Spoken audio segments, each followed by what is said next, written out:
What's going on, guys? We're back once again. We're finally going to be reviewing Mandalorian Season 2, Episode 3. Now, first off, if you guys have not watched it, go check it out right now. It is absolutely amazing what they did in this episode, but let's go ahead and talk about it. We do leave off right where the Mandalorian, as well as the Frog Lady, the child, they're in the Razor Crest. They're trying to wait till they land on this planet. And when they do, they go in for a rough landing. And what's really cool about this is Mandalorian basically kind of has like a rough landing. It really gave me flashbacks to Revenge of the Sith, where Anakin was trying to go down on there. But that was pretty cool. Now, they do meet up with the Frog Lady's husband, and what's really interesting about this is we do see where he meets the husband, he says, okay, he goes, where exactly can I find more of my kind?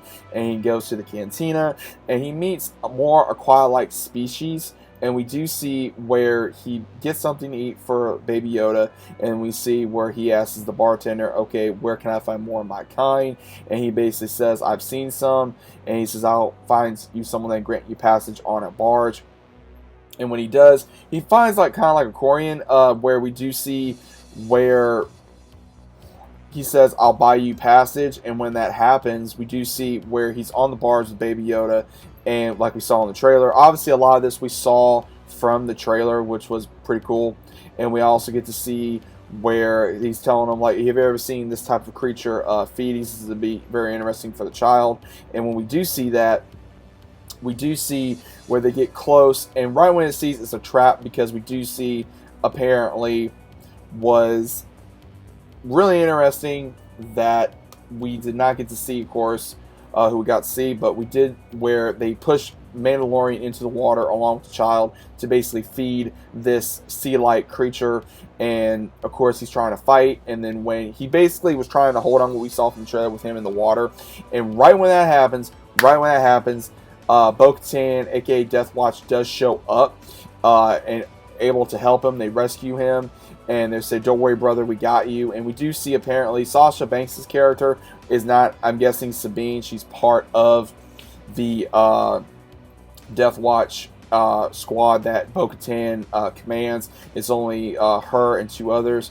And she informs the Mandalorian, because as soon as they take off their helmets, he says, who are you? You're not Mandalorian. So she explains to him who they are, what clan she's from, and she basically informs him that you're part of basically a cult that basically does not believe in taking off their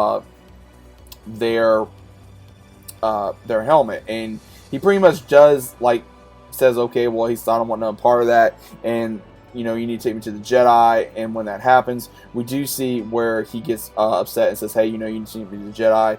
And basically Bo-Katan does make him a deal at some point, explaining to him, look, I will take you to the Jedi, but I need help first. And basically what she says is they need basically help to take on a freighter ship that's carrying weapons to help free Mandalore once again, since apparently it is under new rule, and she lost a Darksaber, so now she needs help. And pretty much that is what she wants the Mandalorian to do, because she needs an extra gun, so that way they can take this ship from the Empire and steal guns back. So we do see that. We do see where Bo-Katan does inform the Mandalorian that she will basically tell him if this happens. They go on the ship, they start fighting the stormtroopers, and I'll just say this episode was completely badass, seeing more Mandalorians fight like we got to see in season 1, but someone that we know from the series, aka Deathwatch of Clone Wars, because I really dug into this episode. I loved it so much. It gave me a lot of memories and feedback from Clone Wars and Rebels especially, and we do see where apparently Bo-Katan is going after Moff Gideon. He is going after Moff Gideon. She is, because she knows he has a Darksaber and she somehow lost it. And when she did say that she was going to get the weapons to go for Mandalore, he did state that Mandalore, apparently after the Empire stated that they could not handle it anymore, they states that apparently it's just a lost cause, and she says no, it's not. And when she says she's going to take the ship instead of just the weapons, Mandalorian states that I did not sign up for this, and she says, I need you for this. She says, if you want to find your missing Jedi. And he goes, okay. So right after they're about ready to take the ship, they just wipe them out. They wipe them out when they start going through all the stormtroopers, and we finally get to see the very end where the captain basically informs Moff Gideon that the ship's been taken. He doesn't know by who, other than, of course, the Mandalorians. And we do see where he basically wants him to destroy the ship, basically commit suicide and destroy the ship. When they're able to stop him, Bo-Katan is able to ask him, okay, where is it? And he says, well, if you already know, he has it. And she says, well, you're going to take me to him. And she says, well, if I do that, if I do that, he's going to kill me. And he pretty much like activates like a suicide, almost like a pill, like with acid, almost like we got seen in other movies. But he said it's like an electric type where he just bites down on it and he electrocutes himself and he dies.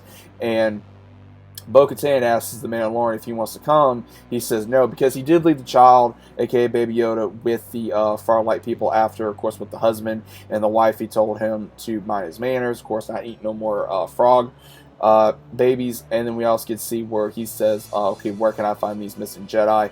And she basically tells him, you have to go to this planet to find Ahsoka Tano. So we finally get to bring Ahsoka Tano into this, and she say that Bo-Katan sent you. So obviously, we possibly will see Ahsoka Tano in the very next episode, as well as also Sabine and possibly Ezra as well at some point within the next episode. So this episode was absolutely amazing. Mandalorian does able to get Baby Yoda once again. He's able to get his ship repaired to a certain degree, but he says, I paid you 1,000 credits and this was the best you were able to do.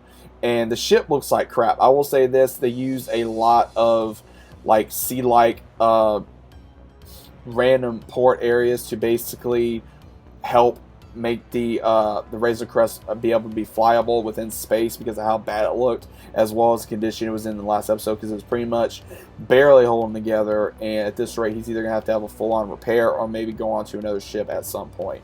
So overall, I enjoyed the episode. I thought this episode was absolutely amazing. I loved it. I'm trying to go around trying to sum up what happened in the episode, that way you guys can enjoy it. But either way, I did enjoy the episode. I thought it was amazing. I'm loving every minute of Mandalorian. I can't wait for next week, as well as I'm loving it. And I will say this: if they do what they did as great with Bo-Katan as in live action, I can't wait to see what they will do with Ahsoka Tano in live action as well. So either way, guys, I hope you guys enjoyed. If you guys did, subscribe to the channel if you guys are new. If you guys want to know about more Mandalorian, go ahead and subscribe to the channel. Leave a big fat like on the video if you guys did enjoy. It'll help beat the algorithm as well. Either way, I hope you guys are enjoying the videos. And as always, I'll see you in the comments and the comment section down below.